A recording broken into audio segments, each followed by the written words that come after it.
covering news on pollution in Chelyabinsk. Good afternoon. This is Sydney MacArthur reporting live from News 12. I am here today to cover the 70th anniversary of the pollution in Chelyabinsk. I am here today in Chelyabinsk covering the natural cause of this disaster, the environmental and human impacts it has caused, and what has been done ultimately to negate this disaster. The pollution in Chelyabinsk happened in the late 1940s in Chelyabinsk, Russia, which is located in the eastern foot of the Ural Mountains. The natural cause of this disaster was due to the entire factories on the western side of the Urals were taken apart and reconstructed on the other side of the Urals. Not to mention, Chelyabinsk had one of the largest tank factories in the country. Through the time period of 1949 through 1956, liquid wastes were dumped from Mayak River nuclear complex were dumped into the Teka Isotopal River system filled with high-level radioactive liquid wastes. Many people were contaminated. Pollution at the Mayak River site. 124,000 people were exposed to radiation living along the banks of the river system. And we have one here today. I'm here with the younger Alexia. She's here to tell us how the pollution in Chelyabinsk affected her life. Alexia, tell us. It was a very hard time in my life.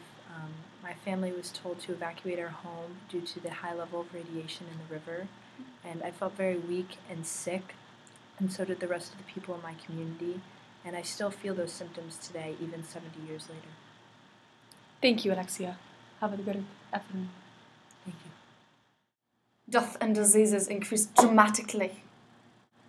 22 villages on the riverbank in a 15-kilometer downstream zone from the complex were evacuated.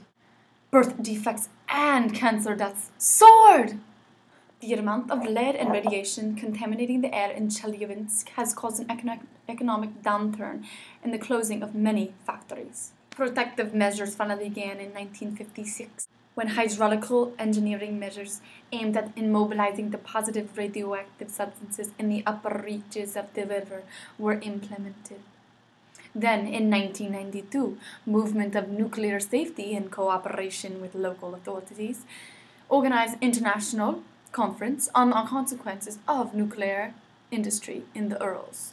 MNS began companies and registered people affected by this contamination. Okay, I have here today is a Russian named Anita. She lives outside in a small town. She's going to answer a few questions for me today, and she's going to tell us a little bit more about the pollution that's going on. Anita, when was the explosion of the nuclear waste storage tank at the Maya complex? 1945? No, 1957. Anita, how many people had to evacuate? 124,000? Correct. 124,000 people had to evacuate their homes from the radiation in the river. Now, Anita, what was the major impact of this disaster? I think the major impact was death and disease as it increased dramatically across Russia. Correct. Death and diseases increased so much after the pollution in the river. So much. Now lastly, Anita, what was the operation called that attempted to help the effects of this disaster? I think it was called International Commission for Radiological Protection. Oh. Movement of nuclear safety, Anita. Right. Thank you for coming today, Anita. You have a great afternoon. Thank you. You too. The ultimate outcome of Chelyabinsk disaster. Rural communities in Chelyabinsk suffer from effects of radioactive contamination. The urban populations face the effects of chemical and metallurgical industries. The pollution in Chelyabinsk happened in the late 19th. British.